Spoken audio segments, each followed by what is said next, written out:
Vai fazer o quê? Vamos lá.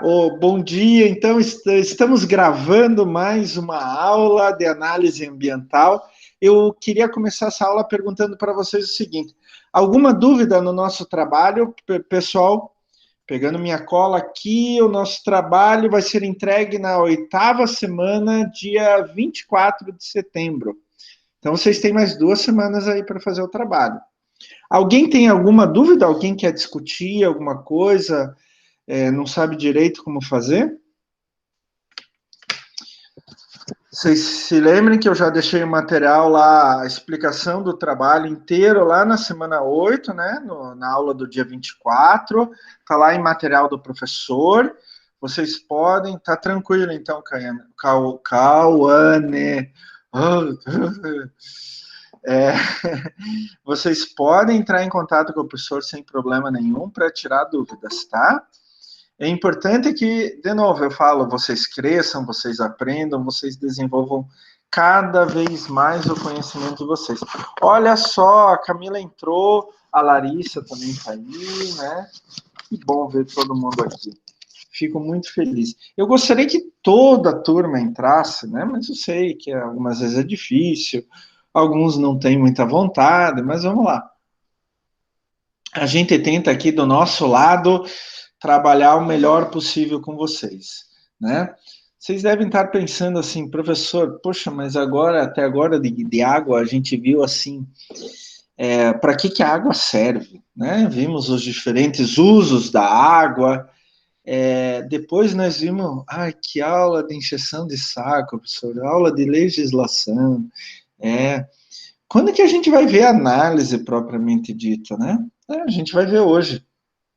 Então, hoje a gente vai começar a falar um pouco dos parâmetros, e assim, como são muitos parâmetros, eu também não vou falar da metodologia de todos, tá? É muita coisa, vocês já viram lá na aula de legislação, para definir, por exemplo, a classe do rio, a gente tem mais de 200 parâmetros, né?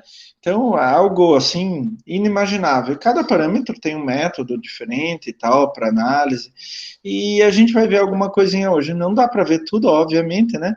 Mesmo porque depois a gente tem esgoto, tem ar, tem solo, é bastante coisa, né? A gente poderia ter uma disciplina para cada compartimento ambiental. Mas, assim, comecem a prestar atenção, gente, porque não adianta a gente só saber como fazer a análise se eu não sei que tipo de água eu devo ter em qual uso, em qual local. E eu venho batendo isso com vocês e vou bater mais ainda, vai entrar na cabeça de vocês a forceps. A força, legislação, saber qual o uso que você vai dar para aquela área, para aquela água e tal, é metade do caminho andado para análise ambiental. E de novo, ó, tá gravando aqui, tá gravando, falo mesmo para gravar. Só fazer análise, a gente pode contratar um técnico, mas vocês não são técnicos. Vocês são mais do que isso. Vocês são profissionais mais especializados ainda do que isso. Vocês são aqueles que vão fazer análise, vão fazer o laudo, vão interpretar o laudo e vão dizer o que pode se fazer depois. E é nisso que vocês têm que pensar. Lembrem-se, vocês são biomédicos. Vocês não são qualquer coisa, tá? Vocês não são técnicos, vocês são biomédicos. E o biomédico tem uma responsabilidade e uma capacidade muito maior, tá? Então, assim, quando a gente vai tratar de poluição da água, qualidade da água, primeiro a gente tem que saber para que aquela água. Eu vou usar para que exatamente? Quando eu determino para que eu vou usar, já tem que saber, olha, aquela água tem que estar mais limpa, pode estar mais suja e assim por diante. E daí eu vou comparar isso com a legislação. O que a legislação fala? Não tem como escapar da legislação, gente. Não tem. Eu sempre brinco, eu já brinquei várias vezes isso com vocês. Quando a gente nasce, a gente só sabe duas coisas que vão acontecer na nossa vida. Que um dia a gente vai morrer e que nesse ínterim, nesse período entre o nascimento e a morte, a gente tem que obedecer à lei. Agora, se eu vou ser biomédico, agrônomo, médico, farmacêutico, engenheiro, se eu vou ser alto, baixo, gordo, magro, né? Se eu vou ser bonito ou feio, dependendo de quem olha também, né? Tudo isso eu não vou saber. Agora, que eu vou um dia morrer e que eu, entre o nascimento e a morte, eu tenho que seguir um monte de lei, isso todo mundo sabe, né? E a gente segue lei o tempo todo. Absolutamente o tempo todo, né? Então, a gente tem que trabalhar com a legislação. E outra coisa que eu sempre falo, pessoal, eu gosto muito de dar aula de ética, inclusive para a área de saúde, a gente tem que trabalhar com ética. Eu vejo muito na área da análise ambiental, assim, eu não vou citar nomes, não vou citar locais, nem nada, mas eu vejo muita gente querendo achar um jeitinho. E na área de análise ambiental, por exemplo, qualidade de água, a gente não pode dar um jeitinho. Você já pensou se o consumidor de vocês recebe água ruim, água contaminada? Vocês são os responsáveis. Então a gente tem que tomar cuidado, tem que trabalhar sério, com muita ética, verdade, exatidão, a maior exatidão possível, tá? Sejam sempre éticos e prestar muita atenção. Talvez vocês tenham tido aula com a professora Giane. Vocês já tiveram aula com a professora Giane? A professora Giane uma vez me contou uma história de um rapaz, 13 a 14 anos de idade, que tinha um problema, foi feito um exame, recebeu o laudo e ele tinha câncer. Extremamente agressivo. Extremamente agressivo. Tipo 3 meses de vida. A família entrou em desespero. Rapaz, de 13 a 14 anos de idade, imagina, minha filha tem 15. Então, a família entrou em desespero. O que aconteceu? No laboratório, eles tinham trocado os laudos. Na verdade, o menino não tinha câncer maligno, tinha um tumor benigno, ia viver bem o resto da vida. Era totalmente tratável. Daí 2 famílias sofreram. A família do rapaz, que teve um resultado como maligno e não era, então imagina o desespero, e a família da pessoa original, era um homem, assim, perto da minha idade, que tinha um câncer maligno, mas que o laudo veio como não maligno. Ele tinha 3, 4, 5 meses de vida e veio um laudo, não, você vai viver muito tempo ainda. Então deu uma falsa sensação de segurança. Sabe? Isso não é só um erro, isso é falta de ética. Quando um erro, ele dá esse tipo de resultado, isso pode ser sim considerado falta de ética. Então, gente, vocês têm que trabalhar com ética, sempre. O biomédico, o farmacêutico, o médico, o enfermeiro, todas essas profissões ligadas à área de saúde, o psicólogo, tem que sempre trabalhar com muita ética, tá? Com muita ética. Eu me lembro, há uns anos atrás, uma aluna de psicologia, eu dei uma prova, na hora da devolutiva, ela veio discutir uma questão comigo. Eu disse, não, a questão, você errou a questão por causa disso, disso, daquilo. E não tinha discussão. Mas ela achou que eu estava errado, e eu provei para ela que eu não estava errado. Daí ela começou a falar assim, professor, o senhor nos avalia por prova, mas a gente avalia o senhor também. E ela falou isso 8 vezes na mesma aula. Chegou na 8ª vez eu falei para ela, o que você está falando? Você está me ameaçando?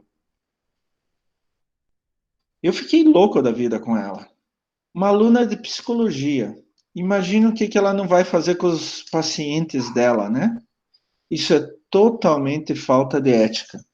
Eu, obviamente, fui conversar com o coordenador chamou ela e veio conversar com ela.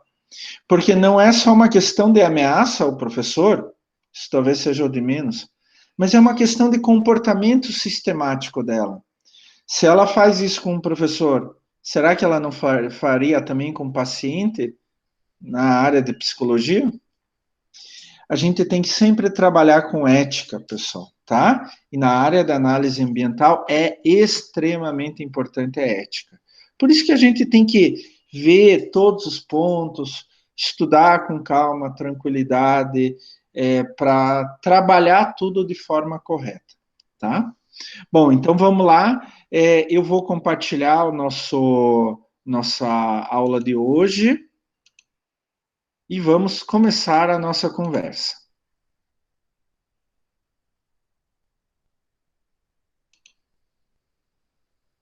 Opa, deixa eu voltar aqui. Deu alguma coisa de errado. Não sei o que deu.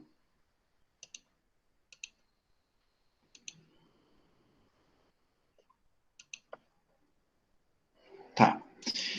Pessoal, eu quero que alguém abra o microfone e me diga se vocês estão vendo o slide. Sim. Ótimo, então muito obrigado, gente. Como eu falei, hoje a gente vai entrar na semana 6, tá? E vamos ver a terceira parte de qualidade de água. Então, nós vamos trabalhar com análise de água, parâmetros físicos, químicos e microbiológicos. Gente, não dá para ver tudo. Vocês se lembram, aula passada, quando a gente falou de legislação, aquela montanha de análise que a gente tem que fazer?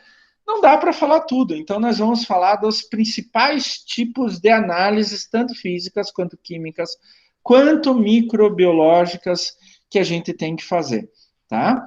Então vamos lá. Primeira coisa, seleção de parâmetros. Professor, o que eu tenho que analisar?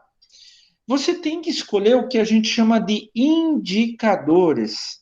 São parâmetros que indicam como está a qualidade de água para aquele caso específico.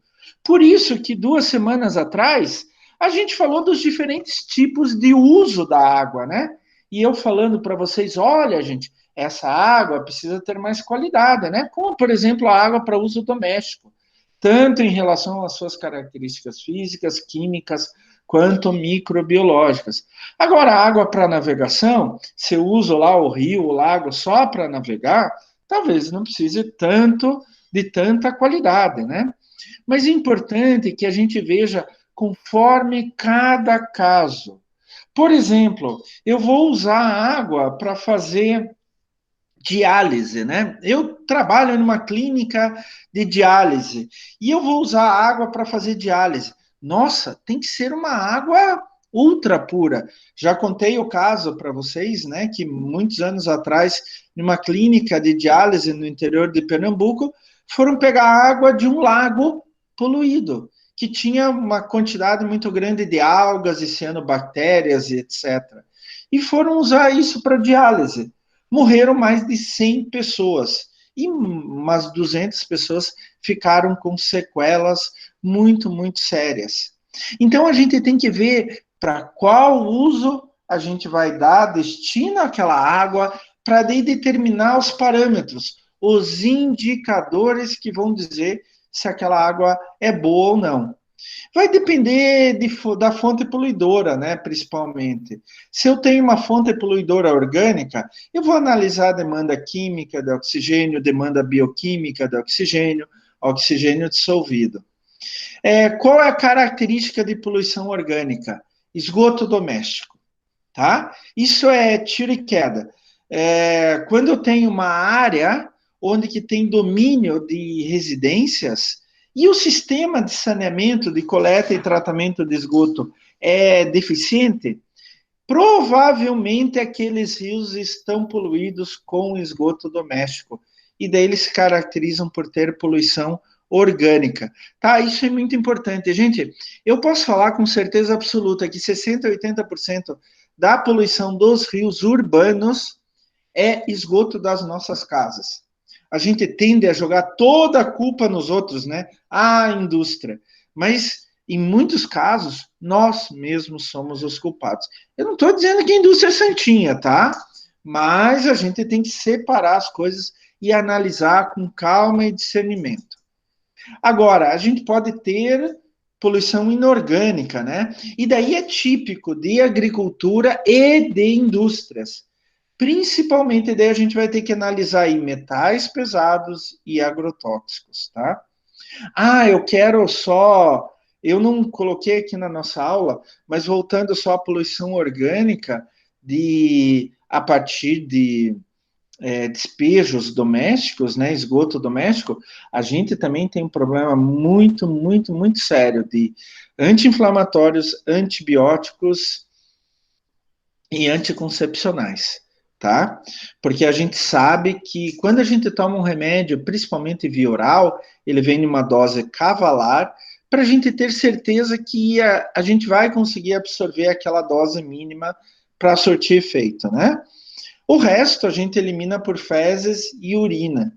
E quando a gente, por mais que a área tenha coleta e tratamento de esgoto, isso eu vou falar nas próximas aulas, é difícil o tratamento, é difícil tirar isso do esgoto. Daí a água limpa volta para o rio, volta com antibiótico, anti-inflamatório e anticoncepcional, tá?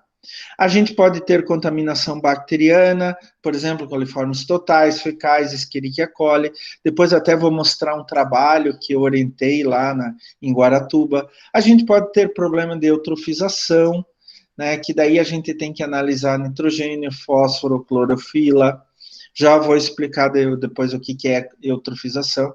E a gente pode ter o que a gente chama de poluição geral, né? Indicadores, parâmetros que podem indicar qualquer tipo de poluição, como pH, temperatura, turbidez da água, entre outros. Então, o parâmetro que a gente vai escolher, o indicador que a gente vai escolher para analisar naquele corpo de água, vai depender muito de quais são as influências que aquele corpo de água recebe no dia a dia. Por exemplo, o pH. O pH, vocês sabem que é o potencial hidrogeniônico, né? A gente dificilmente fala o nome completo, mas é o pH. Nada mais é do que a relação numérica entre íons hidrogênio e hidroxila, né? OH-. Então, H+ e OH-, hidrogênio e hidroxila. Bom, vocês sabem, estão cansados de saber, que o pH pode ir de 0 a 14, né? Sendo o meio disso 7 neutro. Vocês podem até ver aqui nessa figurinha que eu coloquei aqui do lado, só para ilustrar, né? O pH 7, em torno de 7. A gente diz, olha, 6,5 até 7,5, dependendo do caso, 6 até 8. É o que a gente considera neutro, o que dá melhores condições para a vida, tá? Tem alguns organismos que preferem pH ácido, tem outros que preferem pH básico, né? Então, pH ácido é menor do que 7 e pH básico é maior do que 7, né? Então, vocês podem ver aqui, olha, cerveja, leite tem pH 6, praticamente neutro, né? Um pouquinho ácido. Cerveja já tem pH 5. Pô, mas cerveja, né, professor? A gente precisa, né? É essencial para a vida, né? O café tem pH 4, refrigerante pH 3, né? A gente tem que tomar cuidado com tomar muito refrigerante. O vinagre extremamente ácido, pH 2. O suco gástrico do nosso estômago, né? pH 1. E olha, ácido de bateria. Ah, tomar ácido de bateria não é nada bom, gente. Olha, o pH é praticamente 0, né? E em pH básico, a gente tem maçã, que é pH 8, batata doce, 9, brócolis, olha que legal, pH 10. Leite de magnésia, pH 11. Daí o pH começa a subir demais, muito básico, né? Alvejante, pH 12. Água sanitária, 13. E soda cáustica, 14, né? pH básico também não é muito bom. O ideal é sempre pH próximo do neutro, tá? E quando você tem mudança no pH, mudança muito drástica no pH da água, isso normalmente indica que aquela água está contaminada com despejos industriais. Tanto o pH mais ácido quanto o pH mais básico. Vai determinar, vai ser em função do despejo que a indústria vai fazer lá da matéria-prima dela. Então, eu já vi, por exemplo, rios com pH mais ácido, por causa de um certo tipo de despejo industrial, e rios com pH mais básico por causa de outro tipo de despejo industrial. Mas, professor, como se comporta o pH de um rio com esgoto doméstico. Gente, ele é normalmente próximo do neutro. Então, isso é interessante, porque é um fenômeno bem legal. E daí, quando a gente faz análise ambiental, a gente tem que tomar cuidado com isso. Por quê? O esgoto doméstico, ele tem muita matéria orgânica, obviamente, vindo das fezes, vindo da urina e outros, né? Muito material à base de carbono, muita matéria orgânica. E a matéria orgânica, ela tem poder tampão. Se lembram que vocês já foram para o laboratório e viram, DTA tem um poder tampão. Ele equaliza o pH.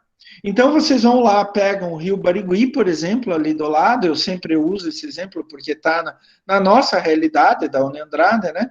O Rio Barigui, pô, ninguém duvida que ele está morto, praticamente morto, né? Ele é extremamente poluído. Você tira lá o pH 5,5, 6, é relativamente próximo do neutro, tá? Algumas vezes dá 7, 7 e pouquinho. Por que isso? Porque o Rio Barigui, naquele ponto, se caracteriza por despejo doméstico. Tem muita matéria orgânica, e matéria orgânica tem poder tampão. Então, vai ficar assim, próximo do 7. Não quer dizer que não está poluído, mas quando eu tenho por esgoto doméstico, o pH não é um bom indicador. Agora, quando eu tenho por esgoto industrial, efluente industrial, despejo industrial, o pH pode ser um ótimo indicador, tá? É óbvio que os organismos aquáticos preferem pH próximo da neutralidade. Para baixo ou acima disso, pode dar uma mortandade muito grande só por diferencial de pH. Gente, é complicada a situação, tá? Olha lá, gente, outra coisa muito importante em termos físicos, por exemplo, né, é a temperatura da água. A gente diz que a temperatura é uma medida de intensidade de calor, né? Quanto maior a temperatura, mais calor. Quanto menor a temperatura, menos calor. Aliás, eu acabei de ver que nos próximos 10 dias a gente vai bater recorde de temperatura, mesmo no inverno, tá? Provavelmente esse final de semana nós vamos chegar a 35 graus aqui em Curitiba. Algo inimaginável para o inverno, né? E depois dizem que nós não estamos complicados quanto a mudanças climáticas, né? Olha lá, hein, pessoal. Coisas interessantes e importantes a saber em relação à temperatura. Quanto maior a temperatura da água, menor a possibilidade de reter gases, tá? Quanto mais alta a temperatura de um corpo de água, menos gases eu tenho lá dentro, por exemplo, o oxigênio. E o oxigênio dissolvido na água, a gente vai ver daqui a pouco, é extremamente importante para manter a vida dentro da água, tá? Então, quanto menor a temperatura, mais oxigênio eu tenho, tá? Isso é basicamente por causa do movimento dos elétrons. Quanto maior a temperatura, mais os elétrons daqueles gases se movimentam e daí ele tem mais facilidade para sair do corpo de água, tá? Normalmente a temperatura é um ótimo indicador para despejos industriais e usinas termoelétricas, usinas nucleares, porque as indústrias em geral e usinas termoelétricas e usinas nucleares usam grandes quantidades de água, geralmente esquentam essa água e jogam a água ainda quente no corpo de água, tá? O ideal é deixar a água esfriar, ficar a temperatura ambiente e daí transferir para um corpo de água qualquer. Porque esse choque térmico pode diminuir muito a quantidade de oxigênio dentro da água. Além do mais, os próprios organismos, eles gostam de uma temperatura ideal, daí cada um com uma temperatura correta. O que pode acontecer também é que quando há aumento de temperatura na água, os organismos, peixes, por exemplo, se movimentam muito mais. Vamos pensar na gente, né? Quando está verão, a gente sai mais, quando está inverno, a gente se recolhe mais, né? E quanto um organismo mais se movimenta, mais ele gasta oxigênio. Então, quando aumenta a temperatura de um corpo de água, a gente tem duas possibilidades de perda de oxigênio da água. Pelo próprio aumento, que daí fisicamente é difícil do corpo de água reter gases como oxigênio, e também os organismos que ali habitam vão se movimentar mais e vão ter maior consumo de oxigênio. Só para vocês terem ideia, alguns trabalhos mostram, como exemplo, tá? A 0 grau, a água pode ter até 14 miligramas de oxigênio dissolvido por litro. Já a 30 graus, o mesmo corpo de água vai ter no máximo 7,5 miligramas de oxigênio dissolvido por litro. Isso vocês podem ver o efeito da temperatura em outros parâmetros, como oxigênio dissolvido. Então, o ideal é que a água não aumente muito de temperatura. Então, qual é a temperatura certa para a maior parte dos organismos? Gente, entre 18 e 22 graus, tá? Alguns poucos precisam de água mais quente, mas a maioria entre 18 e 22 graus. E daí tem um parâmetro muito legal, que é a chamada demanda bioquímica de oxigênio, ou DBO, demanda bioquímica de oxigênio, bio, vida. Né? Então a gente fala que a DBO, e a partir de agora eu só vou falar DBO, é a quantidade de oxigênio necessária para a oxidação da matéria orgânica por principalmente bactérias. Professor, não estou entendendo nada. Então vamos pensar o seguinte: eu tenho um rio. Esse rio tem matéria orgânica, por exemplo, esgoto doméstico. Nesse rio tem um monte de bactéria. Essas bactérias respiram oxigênio. Vocês sabem que tem bactéria anaeróbica também, mas aqui a gente se refere àquelas aeróbias que respiram oxigênio. Elas se alimentam basicamente de matéria orgânica. Então, quanto mais matéria orgânica eu tenho num corpo de água, mais bactéria eu tenho para decompor aquela matéria orgânica. Isso é bem normal. A bactéria se alimenta de matéria orgânica. Quanto mais matéria orgânica eu tenho, mais bactéria vai estar agindo ali para se alimentar daquela matéria orgânica. Qual que é o problema nessa história? Isso tudo é bom, mas qual que é o problema? Quando aquelas bactérias vão se alimentar da matéria orgânica lá na coluna de água, no rio, no lago, no mar, elas consomem oxigênio que está ali dissolvido. Então comecem a ligar os pontos. Professor, se eu tenho muito esgoto doméstico, traduzindo, matéria orgânica, eu vou ter bactérias que vão se alimentar daquela matéria orgânica, daquele esgoto doméstico? É isso mesmo. Ótimo. Mas no processo de se alimentar, de se reproduzir, ela vai consumir oxigênio da coluna de água. Daí ela vai começar a diminuir o oxigênio, tá? Então, a gente mede a quantidade necessária para que aquelas bactérias oxidem, elas decomponham a matéria orgânica, é o que a gente chama do processo de simplificação da matéria orgânica por micro-organismos. No final desse processo, eu vou ter NH3, CO2, água, vou ter minerais e etc. Ela vai pegar aquela matéria orgânica, celulose, hemicelulose e outras, lignina e tudo mais, ela vai cortar em pedacinhos cada vez menores através de enzimas e vai liberar no final outros compostos bem mais simples. Mas nesse processo ela tira muito oxigênio da água. E é isso que interessa para a gente. Se eu tenho bastante matéria orgânica, mais oxigênio ela vai tirar. Então, significa, e eu vou medir quanto oxigênio ela precisa para oxidar, para simplificar aquela quantidade de matéria orgânica, tá? Então, vamos pensar o seguinte: quanto pior a água, mais matéria orgânica eu tenho dentro da água, certo? Então, ela vai exigir mais oxigênio, as bactérias vão exigir mais oxigênio. Quanto melhor a água, menos matéria orgânica eu devo ter ali. Então, as bactérias elas vão trabalhar menos, vão exigir menos matéria orgânica.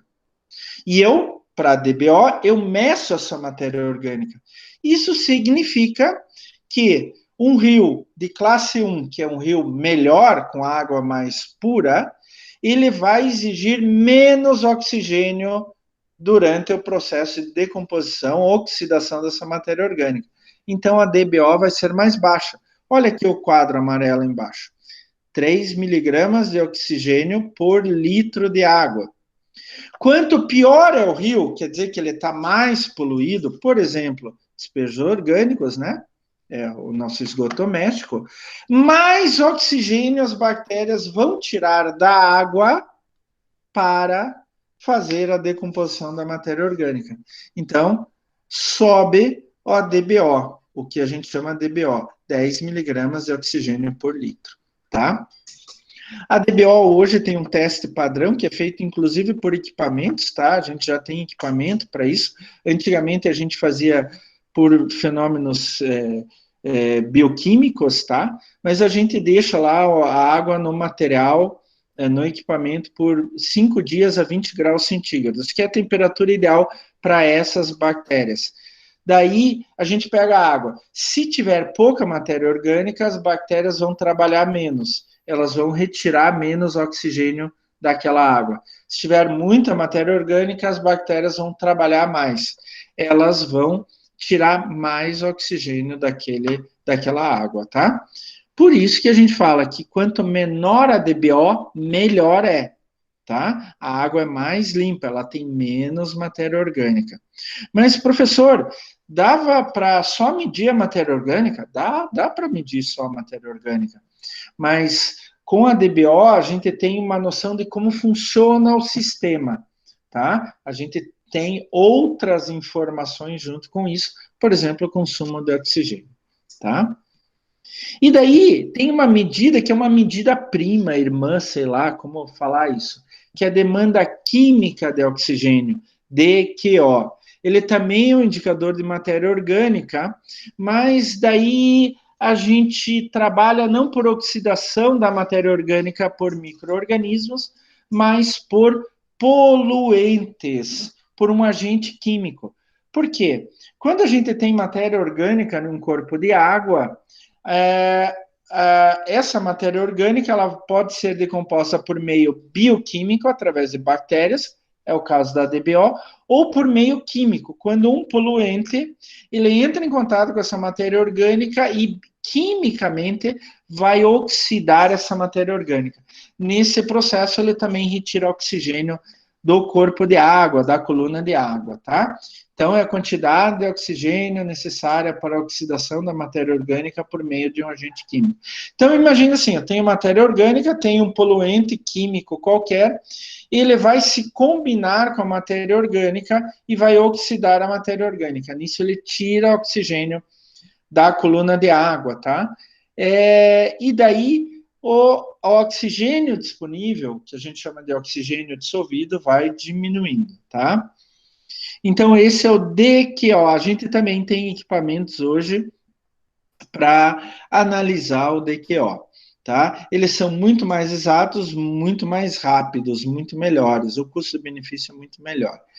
O DQO, via de regra, é maior que o DBO, né? Então, se eu for analisar qualquer rio, normalmente principalmente aqueles rios que têm muito despejo de origem industrial, né, muito esgoto industrial, normalmente o DQO dá mais alto que o DBO. Em casos de rios que têm muito esgoto doméstico, o DBO pode dar maior que o DQO. Então, perdão, pessoal, então lá, demanda bioquímica do oxigênio, quanto que as bactérias precisam de oxigênio para decompor aquela matéria orgânica que está lá, e demanda química de oxigênio, quanto um poluente, daí um agente químico, né, que a gente jogou lá no rio, ele precisa para decompor aquela matéria orgânica que está dentro do rio, né? Gente, oxigênio dissolvido, OD, é óbvio que vocês sabem que é vital para organismos aeróbios, aeróbicos, e como eu já falei ali, por exemplo, ele varia muito com a temperatura, quanto maior a temperatura da água, menor oxigênio dissolvido, e a altitude, né? Quanto mais alto em relação ao nível do mar, o local onde você está, a gente está por exemplo, entre 900 mil metros de altitude em relação ao nível do mar, menor é a quantidade de oxigênio dissolvido que a gente tem. Então, por exemplo, o rio Titicaca, lá na Bolívia, o lago Titicaca, ele está a mais de 4.000 metros de altitude. Quase não tem oxigênio dissolvido no lago Titicaca. Então, vai lá pescar no lago Titicaca, você não vai pegar quase nada, porque não tem quase nenhum peixe que consegue sobreviver em um lago com tão pouco oxigênio. Mas não é por culpa de poluição, é por culpa da altitude, né? Que o oxigênio vai ficando cada vez mais rarefeito. Também o oxigênio dissolvido depende muito de despejos, né? Tanto de origem orgânica quanto de origem efluente industrial.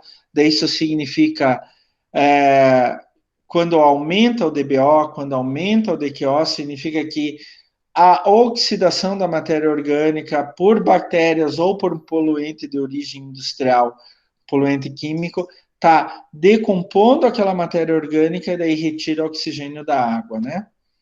E quanto menos oxigênio eu tenho, mais outros compostos eu posso ter, como, por exemplo, ácido sulfídrico, H2S, mercaptanas, etc. H2S é aquele quando tem cheiro de ovo podre, gente, ácido sulfídrico. Quando vocês sentem em um rio, em um lago, cheiro de ovo podre, isso significa que tem ácido sulfídrico ali e provavelmente quase não tem oxigênio dissolvido naquela água. Esse é um aparelhinho que a gente usa para medir oxigênio dissolvido. A gente leva para o campo e mede no campo mesmo. Existem métodos de laboratório, mas eles são muito complexos. Hoje a gente praticamente só usa um aparelho. Metais pesados. Vocês já ouviram falar de metais pesados, gente? É um negócio bem complicado. E hoje a gente usa bastante metais pesados como indicadores da qualidade da água, tá? Os metais pesados vêm basicamente de processos industriais. E a gente pode dizer entre os metais pesados, como é o caso aqui da foto que eu coloquei, o Rio Doce, de Minas Gerais.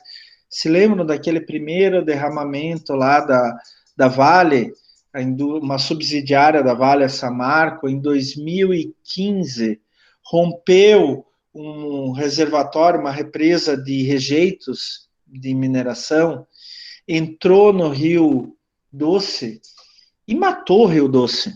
O Rio Doce é um dos maiores rios de Minas Gerais, ele vai desembocar lá no Oceano Atlântico, se não me engano, no litoral do Espírito Santo. Ele morreu inteirinho. Ele morreu inteirinho, tá? Então vocês podem ver, inclusive os rejeitos foram para as margens, acabou com as margens e tal. Foi um caso muito, muito sério. Eu, por acaso, estava em Gana, na África, num trabalho lá com uma universidade no interior de Gana, e uma noite eu estava no hotel, liguei a CNN para ver notícias e estavam dando notícias do Brasil. O que era esse caso lá do Rio Doce, em Minas Gerais, com a Samarco, tá? Gente, eu acabei de publicar com o pessoal do Rio de Janeiro um trabalho pegando solo, indicadores de qualidade do solo à beira do Rio Doce, né, em todo o trajeto, porque não foi só a água que foi contaminada, foi a beira do rio também. E a gente fez um trabalho com um indicador biológico, com um ácaro que vive no solo. A gente fez coletas em 2015 e 2018. 3 anos depois ainda estava bem complicado, tá, gente?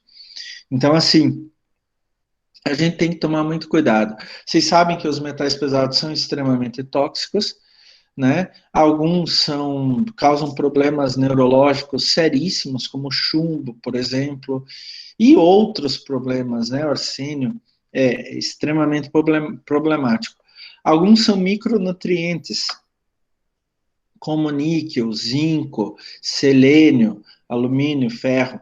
Quer dizer que a gente precisa em pequenas quantidades, mas qualquer quantidade acima disso pode se tornar tóxico. Alguns dos metais pesados que a gente mais encontra na água por exemplo, o cádmio. Olha, só para vocês terem ideia, do nível de cádmio que é máximo admitido em rios de classe 1 e classe 2. Não é que rios são rios um pouquinho melhores. 0,001 miligrama por litro. Isso é ppm, parte por milhão. Né? Se fosse material sólido, seria miligrama por quilo. Não chega a 1 ppm, gente, que é o máximo permitido. 1 ppm, né? 0,001 ppm, ou miligrama por litro. O cádmio tem um elevado potencial tóxico e é muito usado em galvanoplastia, né? Quando você galvaniza algo, né? Para proteger um metal, por exemplo, da corrosão, você galvaniza o metal. Grande problema do cádmio é que ele é bioacumulado ao longo da cadeia alimentar, ao longo do próprio organismo. Se você todo dia absorve um pouco de cádmio, isso vai se acumulando. Você não consegue eliminar o cádmio, tá? Extremamente importante. Outro problema sério que a gente tem aqui no Brasil, é muito sério, é o cromo, né? O cromo também, assim como o cádmio, quantidades máximas permitidas na classe 1, 2 e 3 são muito, muito baixas. O máximo permitido aqui no Brasil é 0,05 miligramas por litro, 0,05 ppm. Não dá nenhum ppm, gente. É muito pouca coisa. Para vocês verem a capacidade tóxica do cromo. A sorte que dos males o menor, pelo menos ele não sofre bioacumulação, tá? O cromo é muito usado em galvanoplastia, tintas à base de cromo. Então, para o pigmento se aderir bem a uma superfície, tem muitos casos que a gente usa metal pesado, por isso tem que tomar cuidado, né? Quando você vai pintar alguma coisa assim, sobra um resto, não é para limpar em qualquer lugar, jogar em qualquer lugar, etc, tá? Mas a gente usa até hoje muito cromo na indústria de couros, para beneficiar couro de vaca e outros, né? Porque assim, o couro, ele vem com muita matéria orgânica e tal, e a gente precisa limpar ele e tornar ele flexível, para ele aguentar mais tempo, tá?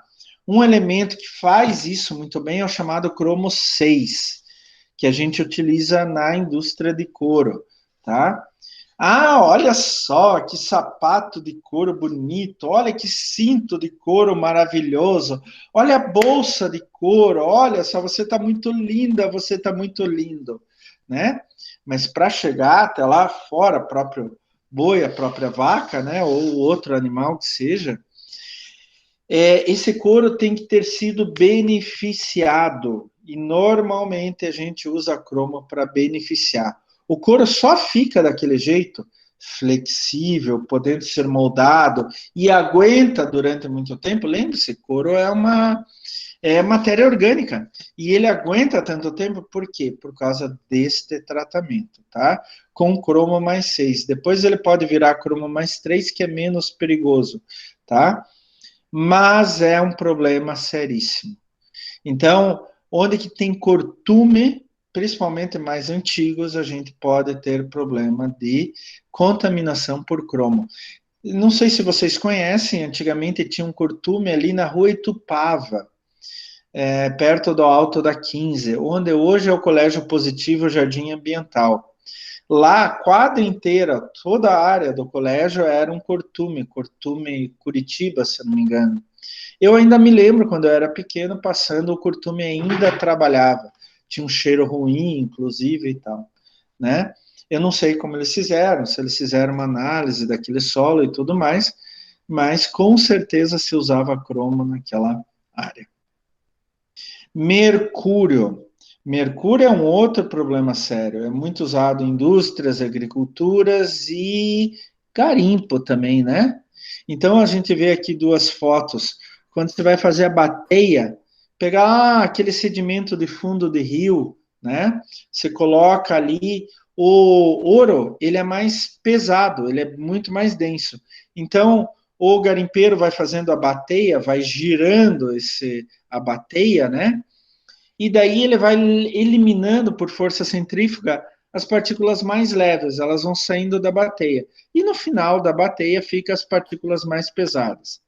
Mesmo assim, essas partículas devem ser de ouro, né? Se tiver ouro, essas partículas ainda estão com sedimentos.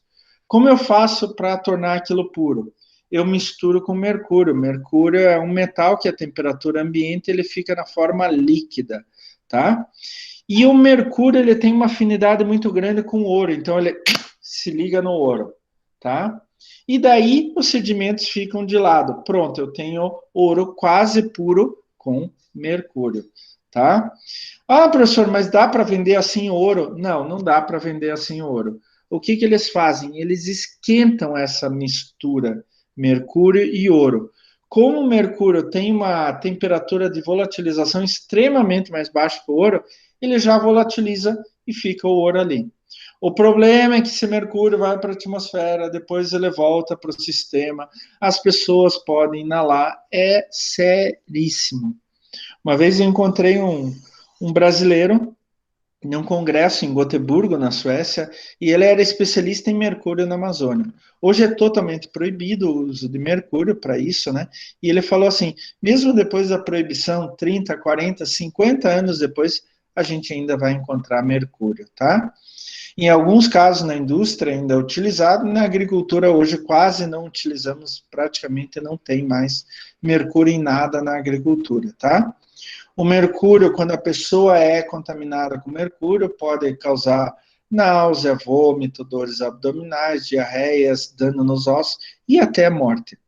Para vocês verem como o mercúrio, ele é tão, tão perigoso, água doce nas classes 1 e 2, que são as melhores, né, fora especial, pode ter no máximo 0,0002 miligramas por litro de água, quer dizer, ppm, né?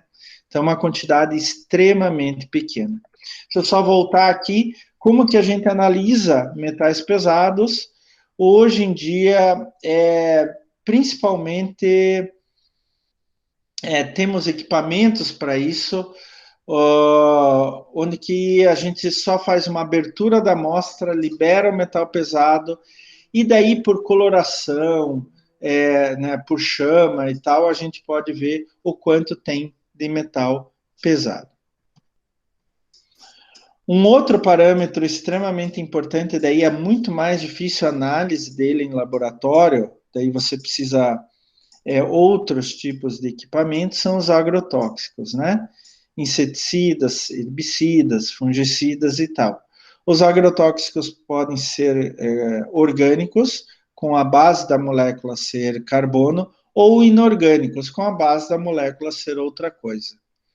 O grande problema, gente, agrotóxico, é assim, até vou fazer um parênteses, vocês sabem que eu sou agrônomo. Agrotóxicos sempre provocam impacto. Mas o impacto é cada vez pior quanto pior é o uso desse agrotóxico na agricultura.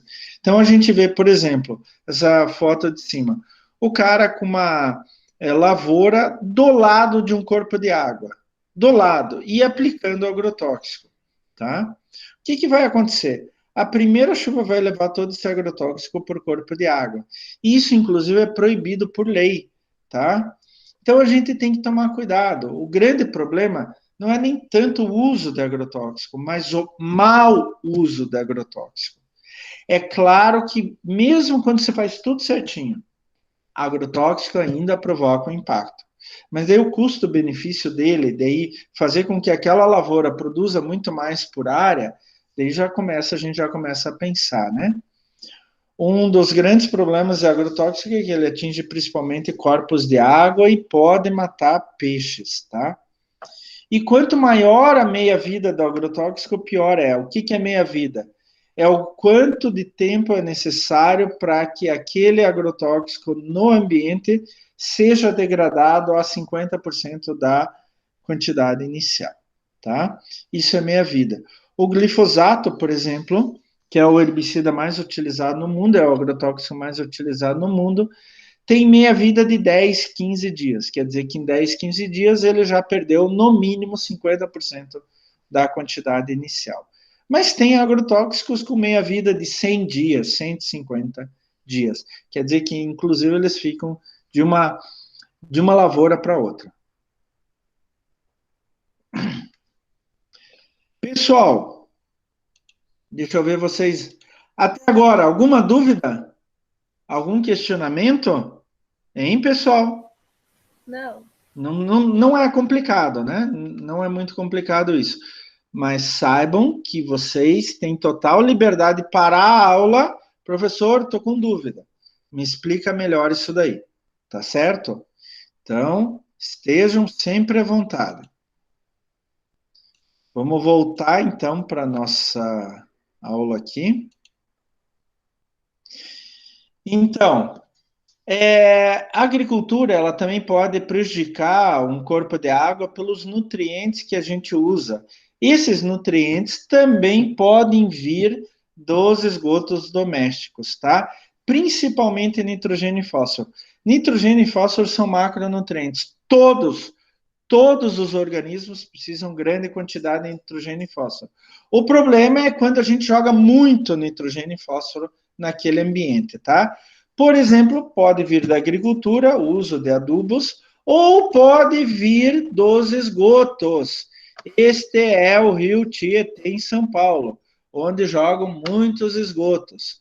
Mas, professor, o que é isso em cima do rio Tietê? Alga, planta. Como eu tenho muito nitrogênio e fósforo, vai crescer muita planta, tá? Vai crescer muita alga. E olha só o que acontece.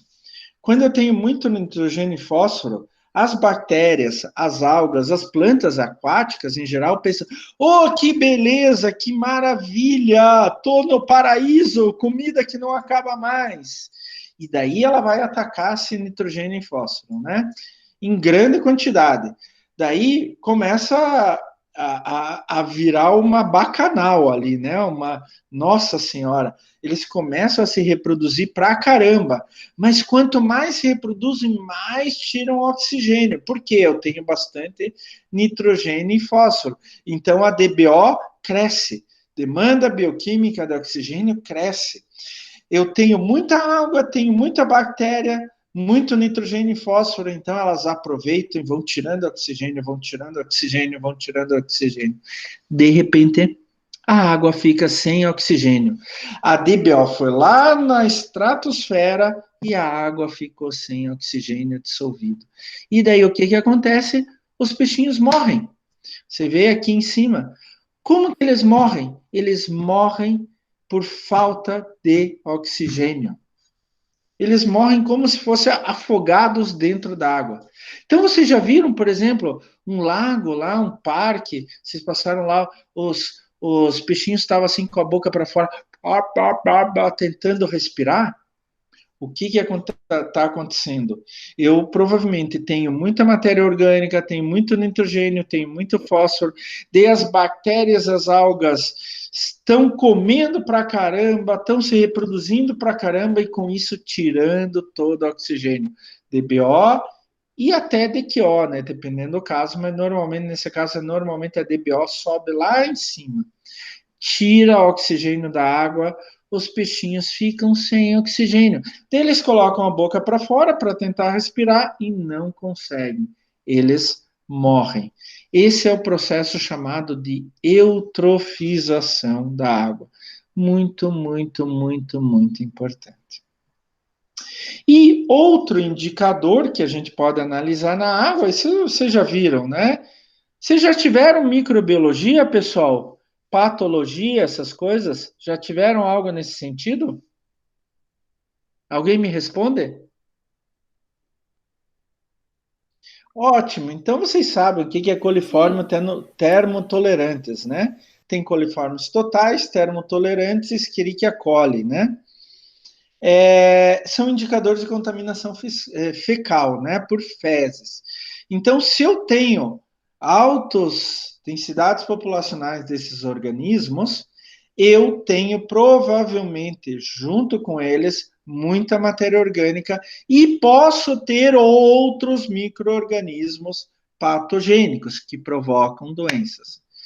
Os coliformes totais fecais, que são os termotolerantes, e a Escherichia coli, que é uma divisão dos fecais, né?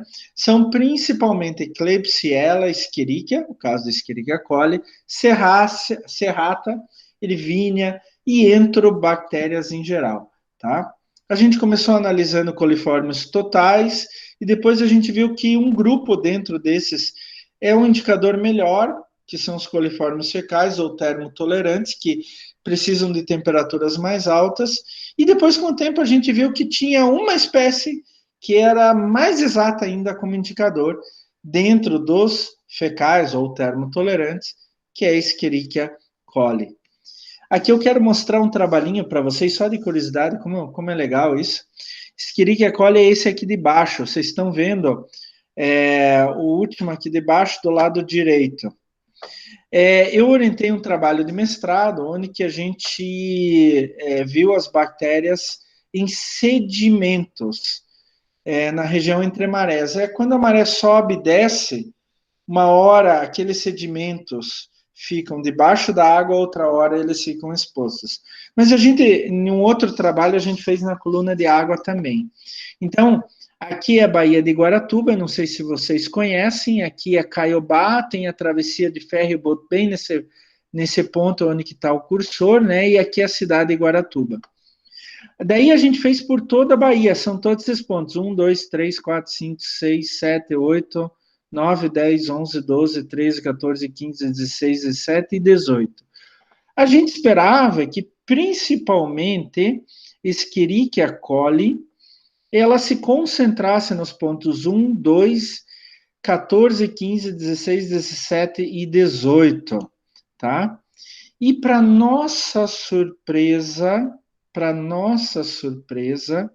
Escherichia coli, que é resultado da contaminação patogênica, contaminação fecal, então, principalmente, se tem alto nível de Escherichia coli, que ali tem esgoto doméstico, e daí, junto com a Escherichia coli, que ela mesma pode ser patogênica, ela pode estar trazendo outras coisas, a gente descobriu que os pontos 7, 8, 9, 10, 11 e 12, olha, 7, 8, 9, 10, 11 e 12 eram os mais contaminados. Olha que legal isso, gente. E qual foi a nossa teoria em relação a isso? Aqui no fundo da Bahia, longe da cidade, se concentram ou desembocam rios que vêm da região metropolitana de Curitiba. A 100 quilômetros de distância, chegam e desembocam rios aqui. Eles provavelmente vêm muito poluídos e daí eles desembocam aqui e dão altos níveis de Escherichia coli, tá? Quão importante é a pesquisa científica, gente. A coluna de água deu a mesma coisa, tá? Eu não tenho trabalho aqui, eu só estou mostrando o sedimento, mas na coluna de água deu a mesma coisa, tá? E daí eu quero só rapidamente mostrar para vocês, eu não vou detalhar aqui, vocês podem ver depois, sem problema nenhum. Para analisar coliformes totais, a gente usa normalmente o método dos tubos múltiplos e a gente começa com um teste presuntivo. O que é presuntivo? A gente não sabe se tem ou não tem. Então, só para ver se tem ou não tem, a gente faz um teste com 15 tubos, 3 grupos e 5 tubos. Em cada tubo a gente coloca um caldo específico, tá? Primeiro em o caldo lactosado em concentração dupla, depois em concentração simples, e a gente faz 3 diluições. No primeiro grupo, 1:1, quer dizer, sem diluição. No segundo grupo de 5 tubos, diluição de 1:10, e no terceiro grupo, diluição de 1:100. Mistura e tal, deixa 35 graus, que são os termotolerantes, por 24, 48 horas, e depois, se tiver uma formação de gás dentro do tubo, quer dizer que ele tem coliformes totais, tá? Daí a gente vai fazer um teste confirmativo. Esse é o teste confirmativo. A gente vai pegar lá a diluição onde que deu, por exemplo, 1:1, 1:10, 1:100, e a gente vai colocar no meio de cultura verde brilhante. tá? A gente vai repicar para o verde, para um tubo com verde, verde brilhante. A gente incuba 35 graus por 24, 48 horas. Se tiver gás, a gente considera que tem coliformes totais, e daí a gente pega o resultado, quanto deu em relação ao número de tubos, coloca numa tabela, e daí vai sair o número mais provável por 100 ml de amostra. A gente também pode fazer isso, usar o método de tubos múltiplos para termotolerantes. Daí a gente já entra num grupo, como a temperatura é mais alta, a gente já entra no grupo de coliformes fecais, tá? Então, a gente fez o teste presuntivo, aquele primeiro, deu formação de gás, daí a gente repica desses testes para tubos contendo meio EC e incuba 44 graus e meio. Se tiver gás formando ali, dá para ver a formação do gás, indica que tem termotolerantes, daí aquele grupo específico dos coliformes fecais. A gente pega o número de tubos que apareceu o gás, coloca numa tabela e a gente calcula o número mais provável, tá? A gente também tem o teste de membrana filtrante, tanto para fecais quanto para termotolerantes. É mais ou menos assim, gente, vocês podem ver em detalhes depois. A gente tem uma amostra de água, a gente coloca numa placa de Petri com um filtro, um cartão absorvente, tá? E depois coloca, passa por isto, tá? Coloca em um aparelhinho com vácuo, o vácuo embaixo, ele vai puxar tudo. Como aquele papel filtro é específico para esses micro-organismos, ele vai puxar a água e deixar os coliformes totais, tá? Depois eu posso levar isso para uma placa de Petri com meio de cultura, que é o meio M-endo, broth, MF. Eu incubo a 35 graus, ele precisa de uma temperatura mais alta, e depois eu vou fazer a contagem de colônias normal, como vocês viram em microbiologia.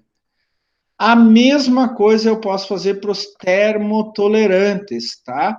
Eu passo a água em um papel filtro, coloco o vácuo, ele vai puxar tudo, só vai sobrar os micro-organismos. Daí eu coloco no meio de cultura que é específico para coliformes, vou incubar a 44 graus e meio, porque daí eu preciso de uma temperatura mais alta ainda, que são os coliformes fecais, e depois eu faço a contagem de colônias. Pronto, daí eu posso saber qual é a densidade de coliformes termotolerantes. E eu posso fazer também um outro teste, que é o teste de presença ou ausência, que serve tanto para coliformes totais quanto para Escherichia coli. Eu posso usar, vocês já viram teste de tubos múltiplos, membrana filtrante, mas tem um outro teste que é chamado método de substrato cromogênico fluorogênico. Ele é muito mais fácil de usar e tem um custo-benefício maior. No que esse método é baseado? É bem legal, gente. Por quê? Os coliformes totais, ele tem uma atividade de uma enzima muito pronunciada, que é a beta-galactosidase. Galactosidase. Droga. E daí eu uso essa atividade enzimática para reagir com o meio de cultura, tá? Que é o substrato cromogênico, tá? A mesma coisa ocorre com Escherichia coli, mas só que a atividade enzimática vem da beta-glucuronidase. Então, os coliformes totais beta-galactosidase e Escherichia coli beta-glucuronidase. O que acontece? Quando eu coloco a amostra no substrato cromogênico, os coliformes totais vão reagir de uma maneira por causa da atividade enzimática específica deles. E a Escherichia coli vai agir de outra maneira por causa da atividade enzimática dela dentro daquele substrato cromogênico, tá? Então, você deixa incubando, se der cor amarela, significa que tem coliformes totais. Se der fluorescência, daí eu tenho que pegar com uma luz ultravioleta, com comprimento de onda 365 nanômetros. Se der uma fluorescência azul, significa que Escherichia coli está presente, tá? Mas esse é um teste só de presença e ou ausência. Só isto, tá? E não precisa teste confirmativo. Bom, gente, esses são alguns dos principais indicadores, parâmetros que a gente pode medir, mas assim, temos que escolher conforme o local, o uso daquela água, né? Coisa muito importante, selecionar local para coleta, tá? Aonde que eu vou coletar a água, tá? O ponto-chave para coletar água é aquele mais representativo em relação à fonte poluidora, quer dizer, mais perto da fonte poluidora. Então, eu vejo ali, eu vou lá no rio, tô lá pelo rio, tô pela beira do rio, ou tô navegando pelo rio. Eu vejo a saída de um cano com esgoto, pode ser industrial ou doméstico, pronto, ali eu tenho que coletar, tá? Daí eu posso fazer uma estratificação quanto à profundidade. Eu tenho que coletar na superfície, no meio da coluna de água e no fundo da coluna de água, por exemplo, tá? Isso é muito importante para saber quanto que está em relação à coluna de água. Se eu não tiver barco, uma maneira é que nem a gente está vendo aqui, né? Uma maneira é coletar por barco. Mas se eu não tiver barco, eu posso coletar a partir de uma ponte. E é isso que a gente vai fazer ali no Rio Barigui. A gente vai fazer ir naquela ponte de madeira, né? E a gente vai coletar, inclusive a gente vai coletar algo bem semelhante ao que esse pesquisador aqui está usando, né? É uma corda longa com balde, esse balde tem um buraco, peso, ele vai entrar dentro da água e a gente vai coletar água. Importante a gente coletar em mais de um ponto, isso eu vou deixar bem claro para vocês quando a gente for coletar. E daí deixar registrado. Hoje a gente tem uma maravilha chamada Google Maps, né? É muito fácil de localizar o ponto de coleta e o próprio Google Maps já dá as coordenadas, por exemplo, em relação a Greenwich, né? Que é a latitude zero. Então, é muito importante que a gente selecione bons locais que sejam representativos em relação às fontes poluidoras, tá? Uma outra pergunta que surge muito, professor, qual é o número e a frequência de amostras? Gente, determinar número e frequência de amostra é muito difícil. Hoje existem métodos estatísticos onde que você faz uma pré-amostra, você leva para o laboratório, analisa, submete a um tratamento específico, tratamento estatístico específico, daí ele vai dizer, olha, tem que fazer mais amostras, pode fazer menos amostras. Mas vamos para a vida real. Para a vida real, a gente tem uma limitação muito grande, que é econômica e operacional. Só para vocês terem uma ideia, a análise de um metal pesado em uma amostra custa em torno de R$100. Então, vocês podem ver que a gente não dá para fazer um número gigantesco de amostras todo o tempo, né? E também não tem gente para isso, né? Eu teria que ter laboratórios grandes, enormes, muitos equipamentos, muita gente e etc. Normalmente, a gente liga o número e a frequência de amostra com os ciclos de poluição, né? Então, eu tenho ciclos diários, semanais, mensais de poluição, eu vou e trabalho o número e a frequência de amostras em função disso. Mas a gente tem que tomar cuidado. Por exemplo, a gente vai tirar a amostra toda semana, retirar sempre no mesmo horário, porque tem vários fatores que podem influenciar, né? A própria poluição. Será que o poluidor vai poluir sempre no mesmo horário? Então a gente tem que tomar muito cuidado com isso. E, finalmente, né, ou seleção de métodos analíticos. Hoje a gente tem vários equipamentos e cada equipamento ele tem vamos dizer, uma acuidade, um limite de detecção diferente de outros equipamentos, tá? Então, muitas vezes a própria legislação já diz qual é o método que a legislação quer e já diz qual é o limite de detecção. Esse limite de detecção, gente, é muito importante, porque algumas vezes você pega, por exemplo, você vai analisar chumbo em uma amostra de água.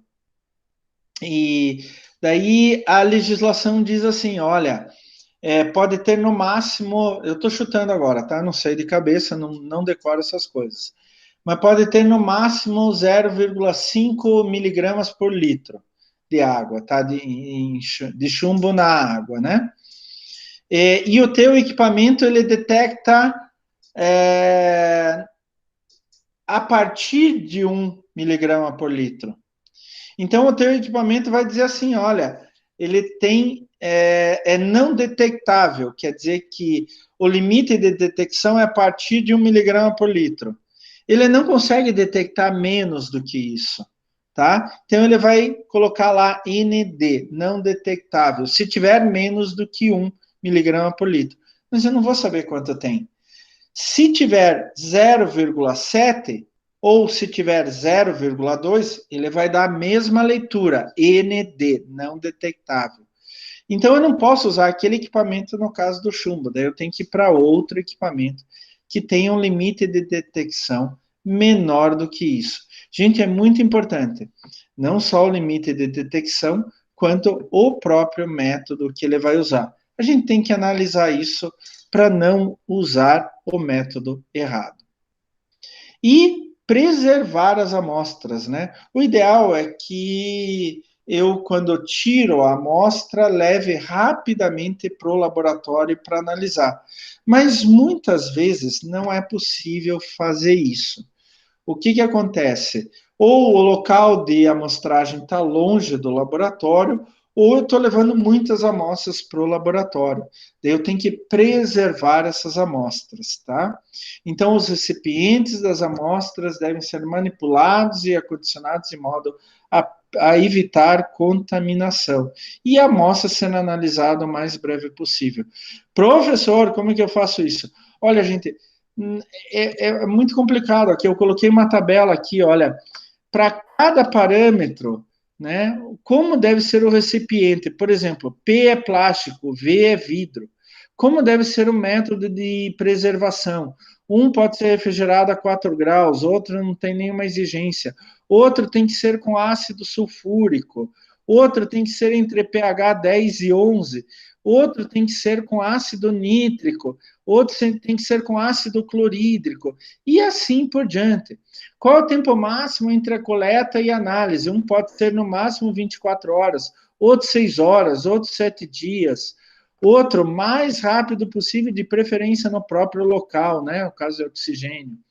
Qual o volume da amostra? No mínimo 200 ml, no mínimo 2 litros, no mínimo 300 ml, 1000 ml. Então, depende de cada parâmetro que a gente vai usar. Assim, via de regra, eu colocaria em um frasco de vidro âmbar, porque o vidro ele tende a trabalhar pouco, interagir pouco com a minha amostra. O plástico ele já tende a interagir mais. Âmbar, por que âmbar? Porque daí o sol não vai exercer nenhuma influência, a luminosidade, o sol não vai exercer nenhuma influência e levar rapidamente. No nosso caso, a gente vai, como o laboratório está literalmente ao lado do local de coleta, a gente vai colocar em um frasco ou de vidro, em um becker, ou de vidro de plástico, e levar já para o laboratório, tá? Mas o problema, se eu não seguir essas exigências, e daí depende do parâmetro que você está analisando, pode ser que quando eu leve para o laboratório analise, dê um resultado que seja super ou subestimado. Então eu tenho que tomar muito, muito, muito cuidado. Gente, então vocês podem começar a ver que é o seguinte: não é ir lá só coletar e levar. Vocês têm responsabilidade em saber como foi coletado, quanto tempo levou para chegar, como a amostra foi preservada, porque aquele resultado que vocês estão vendo daí em termos de qualidade de água pode ser um resultado falso, tá? Muitas vezes o profissional que vai fazer análise ambiental é o mesmo que vai fazer a coleta do material, tá? E daí ele tem a responsabilidade em saber aonde coletar, quantas amostras, qual é a frequência, como a amostra é preservada, em quanto tempo vai ser feita a análise, tá? Vamos tomar cuidado com isso. Gente, uma boa amostra também é meio caminho andado para uma boa análise. Não adianta você ter um laboratório lindo, fantástico, com o equipamento mais moderno que existe e fazer uma péssima amostragem, uma péssima preservação. Eu prefiro que você tenha um laboratório mais simples, mas que você faça uma boa amostragem, uma boa preservação até a análise, tá? Então, gente, meio caminho andado, vocês estão fazer análise da água, da qualidade de água, tá? Então, a gente vai fazer isso lá na Uniandrade, a gente vai coletar da água do Rio Barigui, vamos fazer uma prática, e a gente vai fazer alguns parâmetros básicos e vamos tentar explicar o porquê daquele nível de cada parâmetro. Tá certo, pessoal? Dúvidas? Vamos lá, hoje é quinta-feira, mas vamos trabalhando. Dúvidas, pessoal? Ainda tem alguém comigo na aula? Tudo certo. Ainda tem alguém comigo? Sim, Dúvidas? prof. Ah, a Jéssica está com a Célia, né? É isso? Isso. Dúvidas, pessoal? Dúvidas? Algum problema? Nada? Tranquilo. Tranquilo? Sem mesmo? Sem problema nenhum, gente. Tá tão fácil assim? Nossa Senhora. Não tá fácil ou não tem dúvida, Solange? Oh. Eu sempre digo, ou eu explico tão bem que vocês não têm dúvida, ou eu explico tão mal que nem dá para ter dúvidas, né? Nem conseguem formular dúvidas. Sem dúvidas, então. Pessoal, eu vou pedir para vocês que gastem 5 minutinhos, entrem na atividade de frequência e já façam e tenham a frequência de vocês, tá? Não se esqueçam do trabalho, tá? É para o dia 24, tá? E se tiverem alguma dúvida, podem entrar em contato comigo em relação ao trabalho.